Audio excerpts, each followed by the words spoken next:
नमस्कार विद्यार्थी मित्रांनो. आजपासून आपण आपल्या बी ए प्रथम वर्ष सेमिस्टर दुसरे आणि या सेमिस्टर दुसऱ्यामधील पेपर तिसरा जो प्राचीन भारताचा इतिहास प्रारंभ ते 647 पर्यंत या पेपरचा आपण आजपासून अभ्यास करणार आहोत. आणि हा अभ्यासक्रम किंवा हा सिलेबस पाहत असताना एकूण 4 प्रकरण यामध्ये आहेत आणि ही 4 प्रकरणे त्याबद्दलचा सिलेबस मी आपल्या जो व्हॉट्सअप ग्रुप आहे त्यावर टाकलेला आहे. तर आज आपण प्राचीन भारताचा इतिहास प्रारंभ ते 647 पर्यंत जो सेमिस्टर दुसऱ्यामधील पेपर तिसरा आहे तो पाहणार आहोत. आता या पेपरबद्दलची माहिती पाहत असताना कोरोनाची परिस्थिती असल्यामुळे आपले जे काही विद्यापीठाचे पेपर हे ऑनलाईन परीक्षा होणार आहेत आणि हे सर्व या दृष्टीने आपण ऑनलाईन परीक्षेच्या दृष्टीने जो अभ्यासक्रम आहे तो प्रश्न आणि उत्तर या पद्धतीने जास्तीत जास्त प्रश्न आणि त्यांचे उत्तर कशा पद्धतीने अभ्यासता येईल याचा प्रयत्न करणार आहोत. गेल्या सेमिस्टरमध्ये मागच्या सेमिस्टरमध्ये आपण जो सिलेबस पूर्ण डीपमध्ये पाहिला होता म्हणजे प्रत्येक पॉईंटचं विश्लेषण. पण या आपल्या या अभ्यासक्रमामध्ये सिलेबस तर आपल्याला थेरॉटिकल पाहायचं आहेच, त्याबरोबरच MCQ प्रश्न आणि त्याची उत्तरं ते सुद्धा पाहणं आवश्यक आहे. तर आजच्या पिरियडमध्ये आपण जो काही अभ्यासक्रम आहे प्राचीन भारताचा इतिहास इसवी सन 647 पर्यंत या पेपर क्रमांक 3 मधलं पहिलं प्रकरण म्हणजेच मौर्य साम्राज्य. आणि या मौर्य साम्राज्याची माहिती आज आपण संपूर्णपणे अभ्यासणार आहोत. आणि या मौर्य साम्राज्याची माहिती पूर्णपणे अभ्यासल्यानंतर उद्याच्या पिरियडमध्ये या मौर्य साम्राज्य या घटकावर किंवा या प्रकरणावर येणारे प्रश्न आणि त्याची उत्तरे मी तुम्हाला व्हॉट्सअपला सुद्धा PDF मध्ये पाठवून देईल ग्रुपला. त्याचबरोबर आपण प्रश्न आणि उत्तरे कशा पद्धतीने येतील किंवा प्रश्न वाचून दाखवून त्याची उत्तरं सांगण्याचा मी प्रयत्न करेन. तर आज आपण प्राचीन भारताचा इतिहास प्रारंभ ते 647 पर्यंत सेमिस्टर दुसरे आणि पेपर तिसरा यामधील प्रकरण क्रमांक 1 म्हणजे मौर्य साम्राज्य याबद्दलची माहिती पाहणार आहोत. तर सर्वप्रथम आपण प्रकरण 1 मध्ये मौर्य साम्राज्यामध्ये 4 घटकांची माहिती पूर्णपणे अभ्यासायची, 3 घटकांची माहिती पूर्णपणे अभ्यासायची. ते म्हणजेच चंद्रगुप्त मौर्य, चंद्रगुप्त मौर्यांची कारकीर्द कशी होती व त्यांचा पराक्रम. जो मौर्य घराण्याचा संस्थापक चंद्रगुप्त मौर्य यांची पूर्ण माहिती त्यांच्या साम्राज्य स्थापनेपासून ते त्यांनी केलेल्या विविध लढाया, त्यांनी केलेल्या विविध त्याच्या आयुष्यामधल्या घटना घडामोडीची माहिती पाहिजे. त्याचबरोबर चंद्रगुप्त मौर्या नंतर एक महान शासक होऊन गेला तो म्हणजे सम्राट अशोक. त्या सम्राट अशोकाबद्दलची माहिती म्हणजे सम्राट अशोकांच्या जीवनापासून ते मृत्यूपर्यंत म्हणजेच सम्राट अशोकाने केलेल्या जी काही कामगिरी या कामगिरीबद्दलची माहिती पाहिजे. आणि जे मौर्य साम्राज्य आहे हे मौर्य साम्राज्य नष्ट का झालं, ऱ्हास का झाला याबद्दलची माहिती म्हणजेच चंद्रगुप्त मौर्य, सम्राट अशोक आणि मौर्य साम्राज्याचा ऱ्हास कशा पद्धतीने झाला किंवा का झाला याची कारणे सुद्धा पाहणं आवश्यक आहे. तर आजच्या प्रकरणामध्ये किंवा आजच्या आपल्या या पिरियडमध्ये आपण चंद्रगुप्त मौर्य, सम्राट अशोक आणि मौर्य साम्राज्याचा ऱ्हास कशा पद्धतीने झाला म्हणजेच प्रकरण क्रमांक 1 पूर्णपणे थेरॉटिकल पद्धतीने किंवा विश्लेषण आपण पूर्णपणे पाहणार आहोत, ची माहिती पाहणार आहोत. आणि या आधारावरच उद्याच्या पिरियडमध्ये आपण चंद्रगुप्त मौर्य वर आधारित प्रश्न, सम्राट अशोकावर आधारित प्रश्न, त्याचबरोबर मौर्य साम्राज्याचा ऱ्हास होण्याची कारणे वेगवेगळ्या लेखकांनी कशा पद्धतीने मांडलं किंवा त्याची कारणे कोणती होती यावर सुद्धा प्रश्न पाहणार आहोत. तर सर्वप्रथम आज आपण ऑनलाईन एक्झाम, विद्यापीठाची जी परीक्षा होणार आहे ती जी ऑनलाईन होणार आहे या दृष्टीने आपण अभ्यासक्रम पाहणार आहोत. आणि हा अभ्यासक्रम पाहत असताना वेळ कमी असल्यामुळे आपल्याला कमी कालावधीमध्येच जास्तीत जास्त अभ्यास करायचा आहे. त्यामध्ये सर्वप्रथम आपण आजच्या पिरियडमध्ये त्या पहिल्या प्रकरणाचं पूर्ण विश्लेषण पाहू. त्यानंतर उद्याच्या पिरियडमध्ये आपण प्रश्न आणि उत्तरे पूर्णपणे अभ्यासू. त्याचबरोबर पहिलं प्रकरण संपल्यानंतर लगेच त्यावर आधारित जे काही प्रश्न माझ्याकडे उपलब्ध असतील ते प्रश्न मी तुम्हाला PDF मध्ये व्हॉट्सअपला पाठवून देईल. तर आज आपण सेमिस्टर दुसरे प्राचीन भारताचा इतिहास प्रारंभ ते 647 पर्यंत, पेपर तिसरा, आणि या पेपर तिसऱ्यामधील पहिलं प्रकरण म्हणजे मौर्य साम्राज्य, आणि या मौर्य साम्राज्याची आज माहिती पाहू. मौर्य साम्राज्य हे भारतातील महत्त्वपूर्ण साम्राज्य, उत्तर भारतातील साम्राज्य म्हणून ओळखलं जातात. आणि या मौर्य साम्राज्याने सर्व भारतभर आपला साम्राज्य विस्तार केला होता. म्हणून या मौर्य साम्राज्याला अखिल भारतीय म्हणजे सर्व भारतावर सत्ता प्रस्थापित करणारं पहिलं राज्य म्हणून ओळखलं जातं. आता या मौर्य साम्राज्याबद्दलची माहिती पाहण्या अगोदर, त्या मौर्य साम्राज्या अगोदर अनेक असे शासक होऊन गेले, किंवा त्या अगोदर ज्या शासकाची सत्ता होती तो म्हणजेच धनानंद होता. आणि तो धनानंद म्हणजे इसवी सन पूर्व 322 पर्यंत त्यांनी नंद घराण्याचा शेवटचा शासक म्हणजेच धनानंद होता.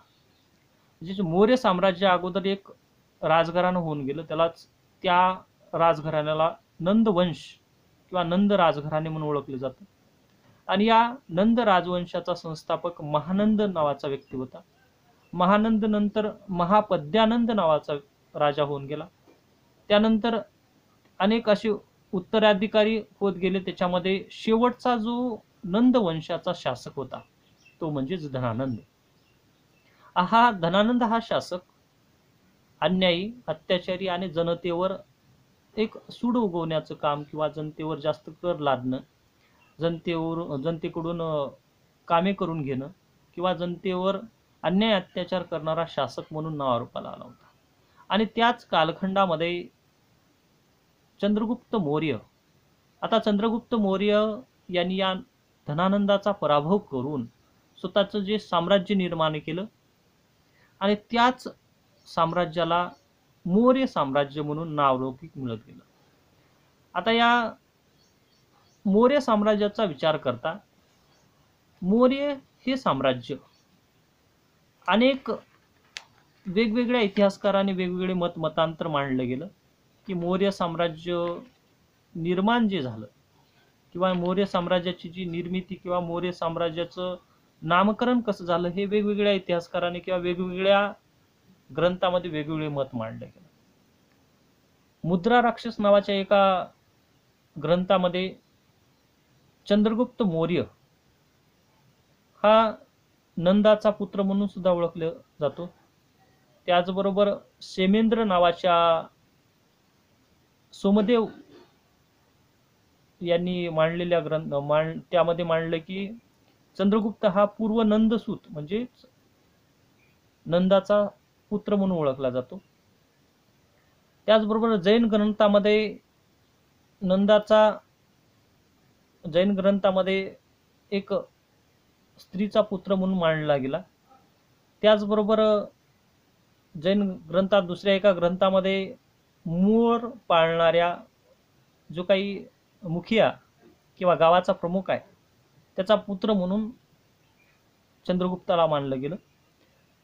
अशा विविध अशा मतांतराच्या आधारे म्हणजेच मौर्य या शब्दाच्या आधारावर किंवा मोर या शब्दाच्या आधारावर मौर्य साम्राज्य हे नामकरण घडून आलं. आता आपल्याला मौर्य साम्राज्याबद्दलची माहिती पाहिजे. तर धनानंदाचा पराभव केल्यानंतर चंद्रगुप्त मौर्याने स्वतःची एक शासन व्यवस्था निर्माण केली आणि जी शासन व्यवस्था निर्माण केली त्या शासन व्यवस्थेला निर्माण करण्यासाठी जे प्रोत्साहन दिलं गेलं त्याचे गुरु म्हणजेच चाणक्य, विष्णुगुप्त किंवा कौटिल्य म्हणून ज्याचं नाव घेतलं जातं ते त्याचे गुरु होते. सर्वप्रथम आपण चंद्रगुप्त मौर्य आणि या चंद्रगुप्त मौर्याचा जो वंश किंवा राजघराणे म्हणजेच मौर्य राजघराणे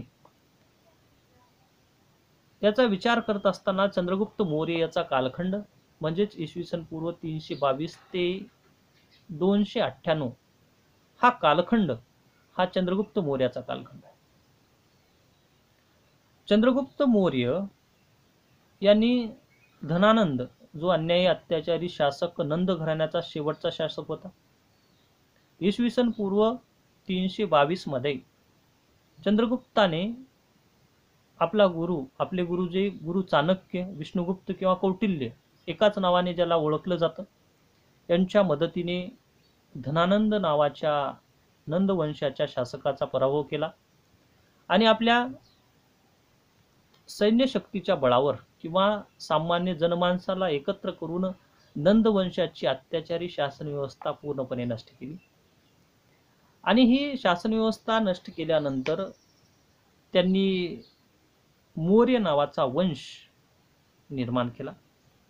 आता चंद्रगुप्ताबद्दलची माहिती पाहत असताना चंद्रगुप्त मौर्य यांनी जो मौर्य राजघराणे निर्माण केलं इसवी सन पूर्व 322 मध्ये तो राजसत्तेवर आल्यानंतर तत्कालीन स्थितीमध्ये चंद्रगुप्त मौर्याचा ज्या मौर्य राजवंशाची माहिती पाहत असताना मुद्रा राक्षस नावाचा एक ग्रंथ, त्याचबरोबर ब्राह्मण साहित्य, बौद्ध साहित्य, जैन साहित्य यामध्ये तत्कालीन स्थितीमध्ये चंद्रगुप्त मौर्याची माहिती आढळून येते.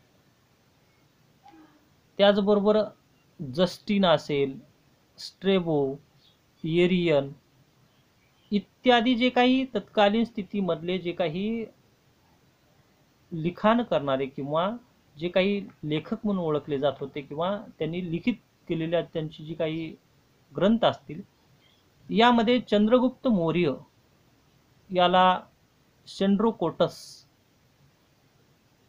हे नाव त्यांच्या लिखाणामध्ये आढळून आलेलं आहे. म्हणजेच चंद्रगुप्त मौर्य हे मौर्य घराण्याचे शासक होऊन गेले ही एक माहिती या आधारावर मिळून येते. त्याचबरोबर आता चंद्रगुप्त मौर्य यांच्याबद्दलची माहिती पाहत असताना सर्वप्रथम विलियम जोन्स यांनी चंद्रगुप्त मौर्याला दुसरे एक नाव म्हणजे सेंड्रोकोटस हे नाव योग्य आहे याची समीक्षा किंवा विश्लेषणात्मक वर्णन सुद्धा केलेलं आढळून येतं. आता चंद्रगुप्त मौर्याबद्दलची तत्कालीन स्थितीमध्ये माहिती पाहत असताना इसवी सन पूर्व 305 मध्ये चंद्रगुप्त हा तत्कालीन जो युनानी शासक म्हणजे चंद्रगुप्ताच्या काळामध्ये एक युनानी शासक सेलुकस निकेटर नावाचा एक शासक होता.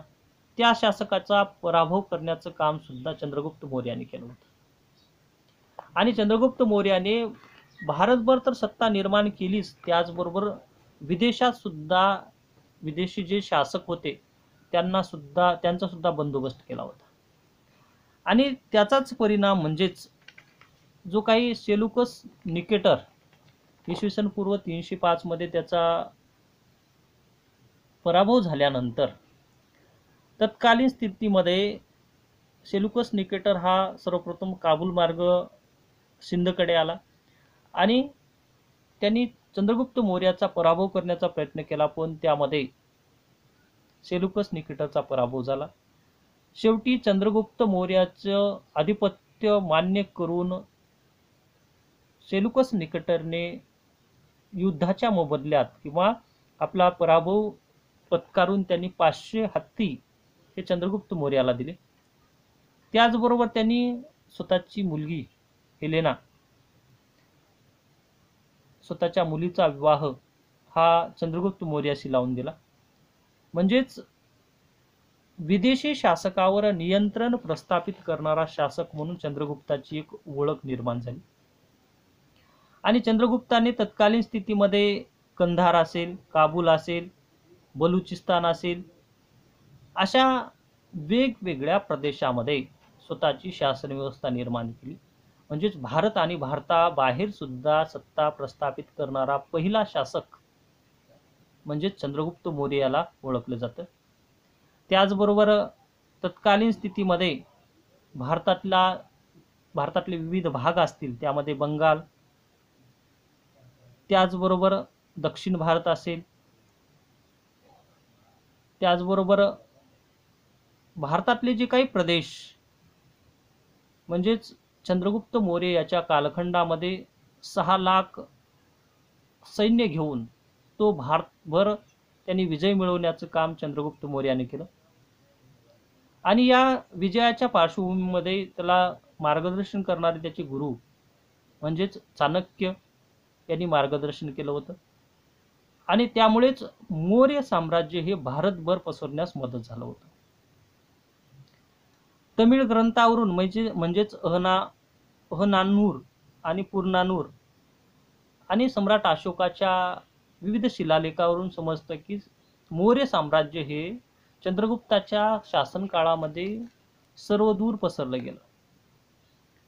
हा चंद्रगुप्त मौर्य हा तत्कालीन स्थितीमध्ये युद्ध, पराक्रम, त्याबरोबरच सामाजिक कार्याला त्यांनी महत्त्वपूर्ण स्थान दिलं होतं.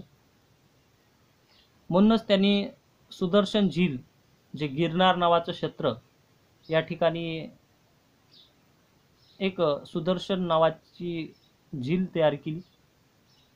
त्याचबरोबर या सम्राट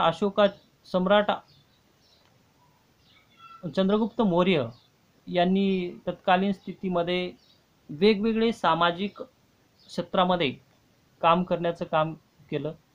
आणि त्याचे जे गुरु होते त्यालाच कौटिल्य, विष्णुगुप्त किंवा चाणक्य म्हणून ओळखले जात होतं.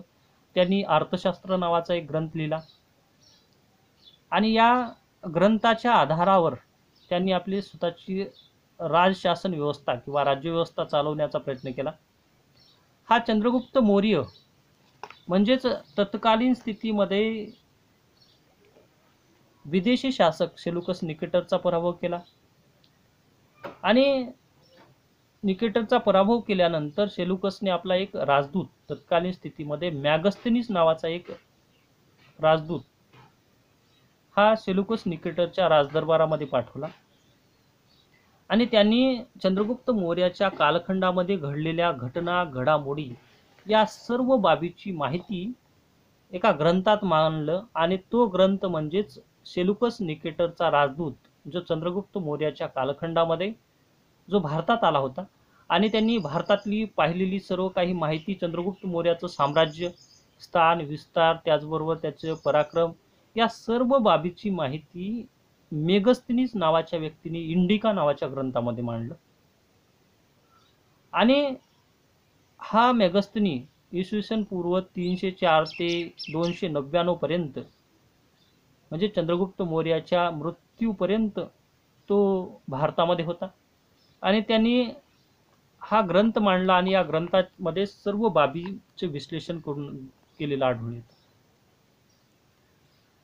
म्हणजे चंद्रगुप्त मौर्याला शिंड्रोकोटस म्हटलं जातं. त्याचबरोबर चंद्रगुप्त मौर्याची जी शासन व्यवस्था होती ही संरक्षक दृष्ट्या पूर्ण महत्त्वपूर्ण होती. त्याचबरोबर कौटिल्याने लिहिलेलं अर्थशास्त्र या आधारावर त्याची प्रशासन व्यवस्था चालत होती. आणि चंद्रगुप्त मौर्य हा एक लोककल्याणकारी काम करणारा, त्याचबरोबर जनतेच्या कल्याणासाठी काम करणारा शासक होता, याबाबतची माहिती आढळून येते.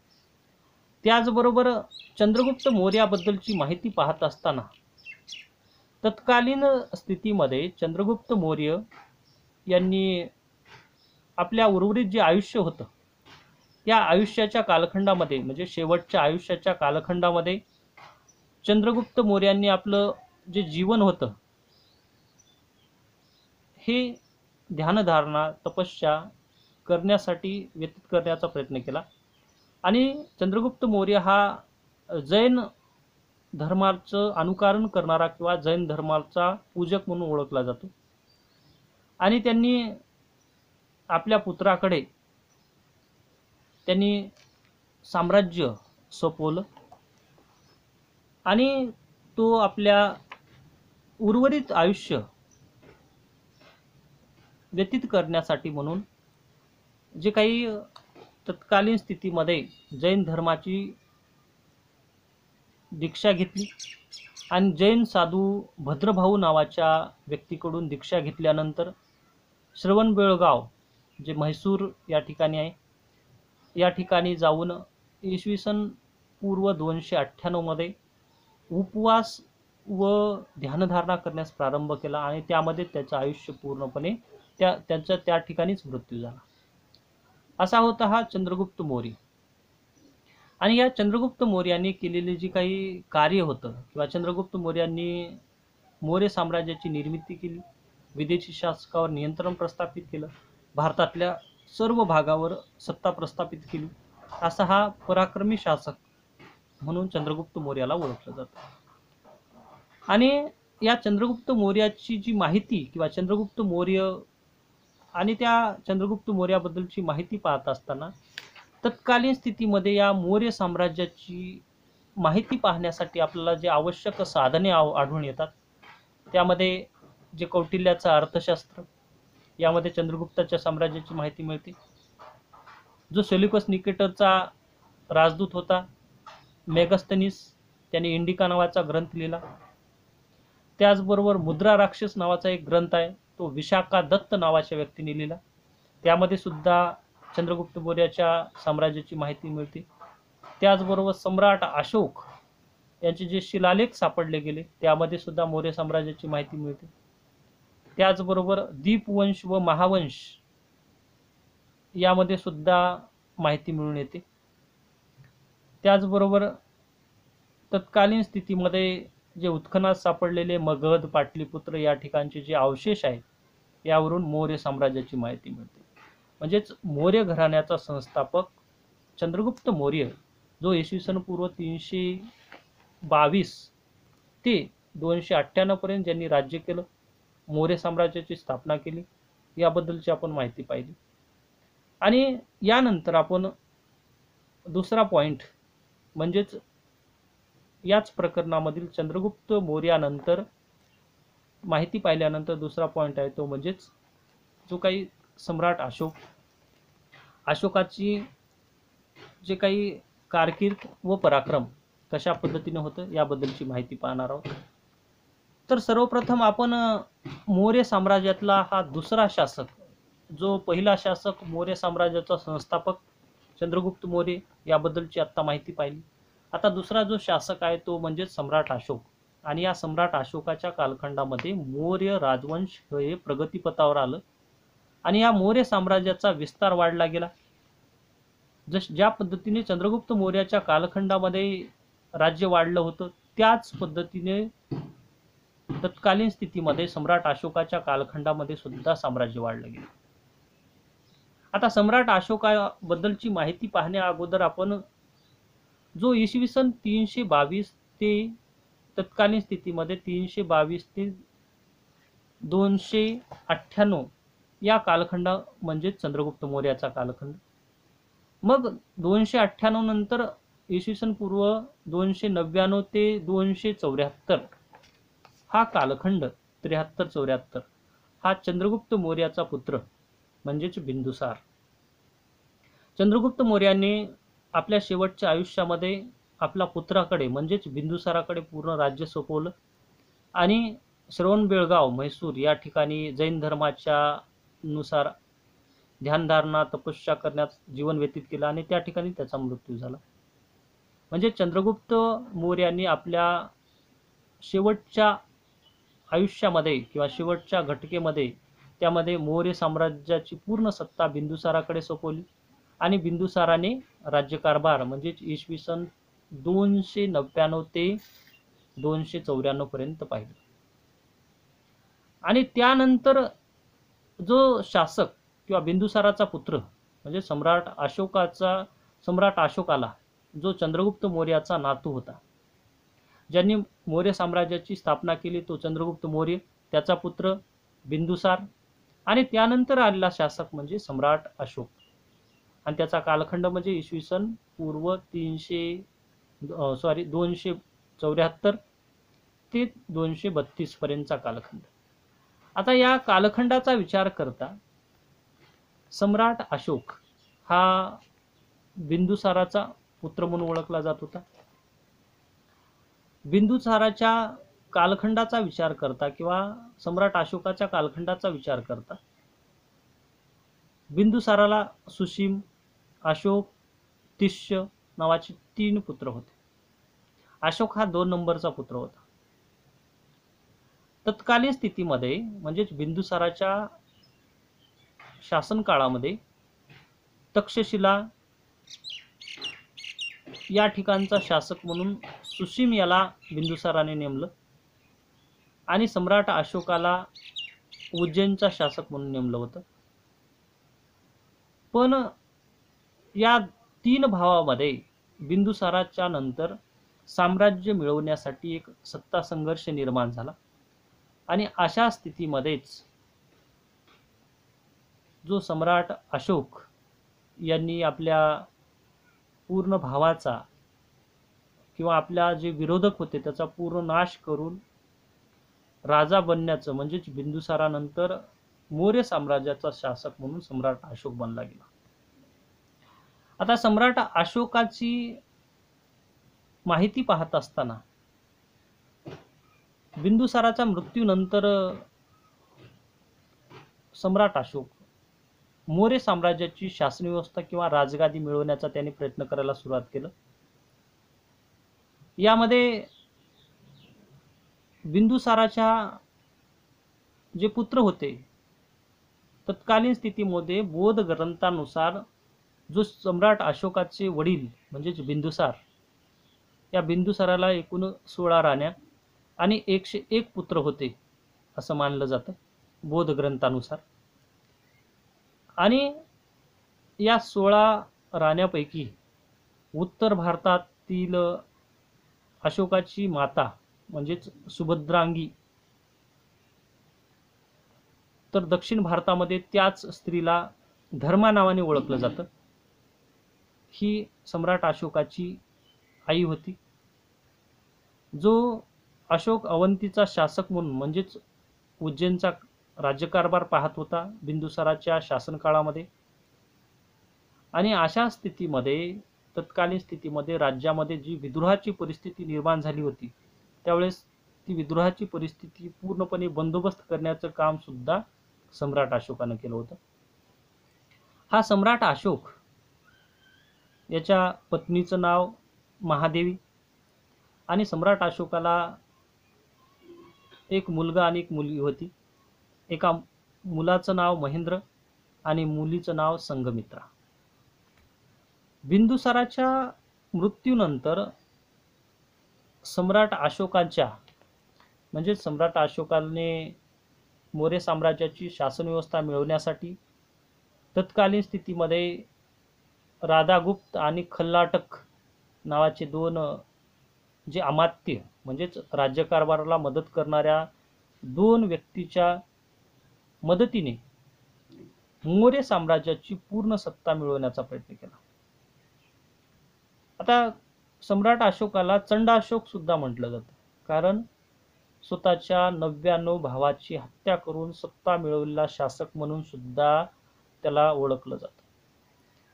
आधार कसा, तर बौद्ध ग्रंथानुसार जो बिंदुसाराच्या 16 राण्या 101 पुत्र जो आधार मानला गेला, त्या आधारेच 99 भावाचा पराभव करून त्यांनी सत्ता मिळवल्याचा उल्लेख आढळतो. त्यानंतर जो बिंदुसार याचा मृत्यू इसवी सन पूर्व 274 मध्ये झाला आणि मृत्यू झाल्यानंतर पूर्ण भावाचा म्हणजेच प्रभावी असे मोठा भाऊ सुसीम आहे, छोटा भाऊ तिष्य आणि जे काही अन्य भाऊ होते या सर्वांचा पराभव करून राज्यारोहण करण्याचं काम केलं.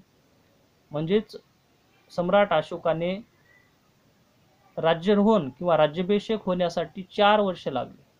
वडिलाच्या मृत्यूनंतर 4 वर्षानंतर त्याला सत्ता मिळवता आली. आणि या सर्व बाबीची आपण आतापर्यंत जी माहिती, कौटुंबिक माहिती पाहिली सम्राट अशोकाबद्दलची, ही सर्व माहिती सम्राट अशोकाच्या 5व्या शिलालेखात, ज्यांनी दगडावर अनेक कोरीव